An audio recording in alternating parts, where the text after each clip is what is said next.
सोनीपत की अनाज मंडी में उस वक्त सियासी माहौल गर्म हो गया जब कांग्रेस प्रदेश अध्यक्ष राव नरेंद्र किसानों के बीच पहुंचे और उनकी समस्याएं सुनी। किसानों ने मंडी में खरीद व्यवस्था को लेकर अपनी परेशानियां खुलकर बताई, जिस पर राव नरेंद्र ने सरकार को घेरते हुए कहा कि मंडियों की हालत खराब है और किसानों को उनकी फसल का सही दाम नहीं मिल रहा। उन्होंने खास तौर पर एमएसपी यानी न्यूनतम समर्थन मूल्य का मुद्दा उठाते हुए आरोप लगाया कि किसानों का गेहूं एमएसपी पर नहीं खरीदा जा रहा। उनका कहना था कि सरकार की लापरवाही के कारण किसान मजबूरी में अपनी फसल सस्ते दामों पर बेच रहे हैं, जिससे उन्हें आर्थिक नुकसान झेलना पड़ रहा है। वहीं राज्यसभा चुनाव में हुई क्रॉस वोटिंग पर भी राव नरेंद्र ने बड़ा बयान दिया। उन्होंने कहा कि इस मामले की रिपोर्ट तैयार होकर आगे भेज दी गई है और जल्द ही पार्टी के खिलाफ जाने वाले विधायकों पर सख्त कार्रवाई हो सकती है। साथ ही उन्होंने भाजपा पर सत्ता के दुरुपयोग के आरोप लगाए, लेकिन दावा किया कि कांग्रेस पूरी तरह एकजुट है। इस दौरान मंडी में किसानों के मुद्दों के साथ साथ प्रदेश की राजनीति भी खूब गर्माती नजर आई। आप तो मीडिया हमारा लोकतंत्र का चौथा स्तंभ है।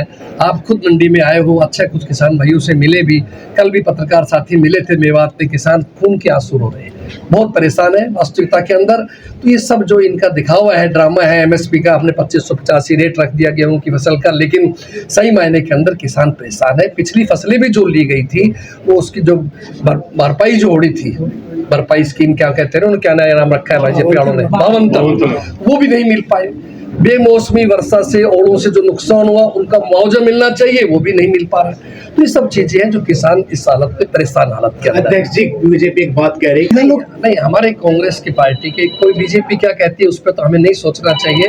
हमें अपना धर्म निभाना है, हमें अपनी ड्यूटी लगानी है। आज कोई चुनाव नहीं है, लेकिन मैं मेरी तरफ से, कांग्रेस पार्टी की तरफ से हमारे सभी साथियों को, जो साधारण चाहे कार्यकर्ता है, चाहे जिला अध्यक्ष है, चाहे कार्यकारिणी सदस्य है, चाहे विधायक, पूर्व विधायक है, चाहे सांसद है, सभी को पार्टी की तरफ से निर्देश है कि आपको हर हालत के अंदर किसान का एक फसल की बात नहीं, उसके अलावा भी कोई काम पड़ता है तो गमी में खुशी में हमें उनके शामिल रहना हर व्यक्ति के।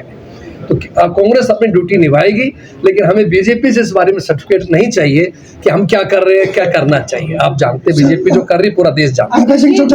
देखिए, ये तो आपको सोचना है, मीडिया को सोचना पड़ेगा कि किस तरह से एक अच्छी लोकतंत्र को खराब करने की गई, किस तरह हॉर्स राइडिंग की गई, पैसे के बल पर, बाहुबल के ऊपर इन लोगों ने लोकतंत्र को खराब किया, प्रजातंत्र को खराब किया। आपके सामने जब 31 विधायकों से एक मेंबर बनना था तो एक बीजेपी का बनता, एक कांग्रेस का बनता। जानबूझ करके तीसरा उम्मीदवार निर्दलीय लेकर के आए हैं, अपनी पार्टी के पदाधिकारी को खड़ा किया है और पैसे के बल के ऊपर, सत्ता के बल के ऊपर प्रलोभन दे करके 5 विधायकों को वोटिंग कराई गई है, जिसकी सारा समाज, पूरा देश निंदा कर रहा है। तो ऐसा नहीं करना चाहिए। लोकतंत्र के अंदर हमें लोकतंत्र का और संविधान की रक्षा करनी चाहिए। देखिए, कौन क्या कहता है, मैं उसके बारे नहीं कहता। जो वीरेंद्र सिंह जी हमारे आदरणीय है, और रही बात, हर व्यक्ति का अधिकार है अपनी राय देने का, अपना जो बेस्ट हो सकता है। कांग्रेस पार्टी बढ़िया कर रही है। एक साधारण गरीब परिवार के, एक एससी समाज के दलित व्यक्ति को लेकर के आई है। देश की सबसे बड़ी पंचायत के अंदर कितनी बड़ी बात है। प्रदेश कांग्रेस के बागडोर एक आम किसान के बेटे को परिवार, साधारण कार्यकर्ता समझता अपने आप को, उसको जिम्मेदारी दी है। तो ये सब चीजें हैं जो कांग्रेस अपने ढंग से काम कर रही है। हमें किसी में औरों की जरूरत, गुटबाजी क्यों सामने? कोई गुटबाजी नहीं है कांग्रेस में, सब एक है। मैं बना हूं, मुझे पूरा सहयोग सभी नेताओं का बराबर मिल रहा है और बराबर कांग्रेस पार्टी वीरेंद्र सिंह यात्रा करते किसी जिले में जाते हैं, वहाँ के जिला अध्यक्ष नहीं होते, वहाँ के नेता मौजूद नहीं होते। देखिए, चौधरी वीरेंद्र सिंह जी की बहुत पहले आपने सदक नहीं पढ़ा होगा, देखा होगा, जब मेरा शपथ समारोह था उस दिन हमारे प्रभारी श्री बीके प्रसाद जी ने स्पष्ट कर दिया था कि यात्रा कांग्रेस की आधिकारिक यात्रा नहीं है। ठीक है, कांग्रेस के नेता हम लोग कर रहे हैं और ऐसा नहीं हार्ड एंड फास्ट, कहीं जा भी रहे, मेरे खुद जिले में गए। कांग्रेस पार्टी किसी को नहीं रोक रही है, न ही किसी पर दबाव डाल रही है, स्वतंत्र है जाने के लिए, जो जाना चाहे जा सकता है। उसमें भी कुछ नेता नहीं थे। कांग्रेस पार्टी किसान के दुख के अंदर, किसान की परेशानी के अंदर साथ खड़ी है। उसी के मद्देनजर कल हमने कार्यक्रम शुरू किया था। कल हम मेवात के अंदर, ताउड़ू में और नून मंडियों के अंदर दौरा किया गया, किसानों से मिले। और आज हमारा प्रोग्राम सोनीपत का, पानीपत का और घरौंडा अनाज मंडी कार्यक्रम, ये मेरा प्रदेश कांग्रेस कमेटी की तरफ से है। यहाँ पे सभी हमारे सम्मानित जिला विधायक महोदय है, पूर्व हमारे अध्यक्ष और समिति के चेयरमैन अनुशासन समिति के धर्मपाल मलिक साहब है, पवार साहब एक्स MLA साहब है, जयवीर वाल्मीकि जी एक्स MLA साहब है, हमारे मलिक साहब जगबीर साहब गोहाना के एक्स MLA साहब है, दैया साहब एक्स MLA साहब है, और भाई जय भगवान जी हैं। दोनों जिला अध्यक्ष हमारे कमल दीवान जी, संजीव दैया जी और पवार साहब को मैंने बोला है, और साथी कोई साथी हो तो सभी पूर्व विधायकगण और सभी कांग्रेस के वरिष्ठ नेता और सभी साथी मौजूद हैं। और आज हमारा आने का मकसद यही है, और मंडी के प्रधान भाई साहब श्री गोयल जी, पवन गोयल साहब भी हमारे साथ खड़े हुए हैं। तो आज का आने का पर्पज यही है, किसान भाइयों से मिलने के लिए। मौसम की जो मार पड़ रही है और इस मार्ग से किसान का जो फसल है, गेहूं है, दूसरी जो फसलें आज आ रही है मंडी के अंदर, उसको सरकार MSP पे खरीदने का नाटक कर रही है, बहानेबाजी कर रही है। कल आप आश्चर्य करोगे पत्रकार साथी सुन करके कि मंडी के अंदर जब हम गए और 5-5, 7-7 दिन से किसान वहाँ गेहूं की फसल लेकर के बैठे हुए थे, तो अधिकारी खरीदने वाला आया, उसने मशीन ली, मशीन में कहा इनका 13.5 नमी दिखा रहा है, और हमने जब आड़ती भाइयों से 2 मशीनें मंगवाई तो उसमें 9.5 आया। 12% तक छूट है सरकार की तरफ से। तो इसलिए हम ये कहना चाहते हैं कि जानबूझ करके सरकार किसान को परेशान करने के लिए ये नमी का नाटक कर रही है। ये अपने आप को डबल इंजन की सरकार कहती है। हम कहते हैं आपको केंद्र सरकार से बात करनी चाहिए और गुणवत्ता के अंदर छूट लेनी चाहिए कि ऐसे मौसम में जो बेमौसमी बारिश है, कहीं ओले पड़ रहे हैं और किसान का माल बेचारे की उसकी मेहनत, और आप जानते हैं किसान कर्जदार है, उसको अपने बच्चों की पढ़ाई लिखाई है, बहन बेटी की शादी है, सब काम इसी से करने हैं, अपना कर्जा भी चुकाना है। तो इसलिए उसके लिए तो जीवन मरण का प्रश्न है। और इसी तरह किसान परेशान अगर होता है तो आत्महत्या करने को मजबूर हो जाता है।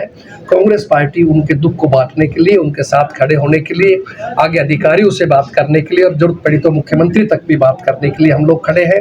सरकार के मंत्री, कृषि मंत्री जी का यह बयान आना कि इस बारिश से तो किसान को फायदा हो रहा है, कुछ ना उसका नमी बढ़ रही है, तो इससे क्या अर्थ लेते हैं। एक और मंत्री का बयान आया कि साहब मुख्यमंत्री जी आज आए हैं, बहुत खुशी है, भगवान बहुत राजी है। मैं कहता हूँ भगवान राम भी नाराज हो रहा है और राज भी नाराज हो रहा है। तो ऐसी अवस्था के अंदर जहाँ गेट पास बनते हैं वहाँ इन्होंने अनावश्यक शर्तें लगा दी सरकार ने, क्या कि आपको जो है ट्रैक्टर ट्रॉली उसके नंबर देने पड़ेगा। अब मैं वो कैसे देख रहा था, कोई आपका करनाल की, कहीं जींद की, और वो किसान भाई कहते जी हम तो झोटा बोगी में लेके आए, कहीं मेरे एरिया में ऊँट गाड़ी में लेके आए, तो कहाँ से गाड़ी के नंबर देंगे। फिर आप उसके जो है ना वो आपका जो OTP मांगते हैं, फोटो खींची जाती है, बायोमेट्रिक करते हैं। एक किसान अस्पताल से उठ करके आया जिसके पेशाब की थैली लटक रही थी। तो ये सब चीज़ें साबित करती है कि सरकार का रवैया ठीक नहीं है, किसान को परेशान करने वाला है, और हम इस बात को बर्दाश्त नहीं करेंगे। कांग्रेस पार्टी इसके लिए आंदोलन भी करेगी अगर जरूरत पड़ी तो, वरना हम सरकार को मजबूर करेंगे किसान का दाना दाना MSP प्राइस के ऊपर खरीदा जाए। सरकार को क्योंकि भाई भतीजावाद हो रहे, इससे आप लोग कह रहे हैं कि उठ चुकी है कांग्रेस पार्टी, संगठन भी तैयार है, कैसे उम्मीदवारों को इस बार अपना। देखिए, नगर निगम के चुनाव सोनीपत, अंबाला, पंचकुला के अंदर है। कांग्रेस पार्टी सिंबल पर चुनाव चिन्ह लड़ेगी और मजबूत प्रत्याशी को जो जनता में लोकप्रिय है, जनता की मांग के ऊपर, उन्हीं लोगों को हम पार्टी टिकट देगी, उनको चुनाव लड़ाएंगे और जीतेंगे आपके सहयोग से। अध्यक्ष के 5 विधायकों पर निश्चित रूप से अनुशासन समिति के चेयरमैन श्री धर्मपाल सिंह मलिक साहब हमारे सामने खड़े हैं। इन्होंने सारा रिपोर्ट्स देख करके, व्यक्तिगत सुनवाई भी करके, उन सबका फाइनल रिपोर्ट्स बना के मेरे को भेज चुके हैं। मैं अपनी तरफ से उस पर रिकमेंडेशन करके प्रभारी जी को भेज चुका हूँ। बहुत शीघ्र रिजल्ट आपके सामने आएगा। जिन्होंने पार्टी से अनुशासनहीनता की है, गद्दारी की है, धोखा किया है, किसी भी सूरत में नहीं बख्शे जाएंगे, सख्त कार्रवाई होगी। इस तरह की बात सामने, वो स्वतंत्र है अपनी मर्जी से, लेकिन हमने कहा है मानवता के ऊपर, ह्यूमैनिटी ग्राउंड पे हमने मांग की है कि आपको, अगर आप कहते हैं हमने जनता के भले के लिए किया है या अपनी आत्मा पे किया है या उम्मीदवार पसंद नहीं था, तो आपको रिजाइन देना चाहिए, नया जनादेश ले लीजिए। अच्छी बात है, आपको अगर जनता दोबारा चुन के भेजते तो आपका फैसला सही है।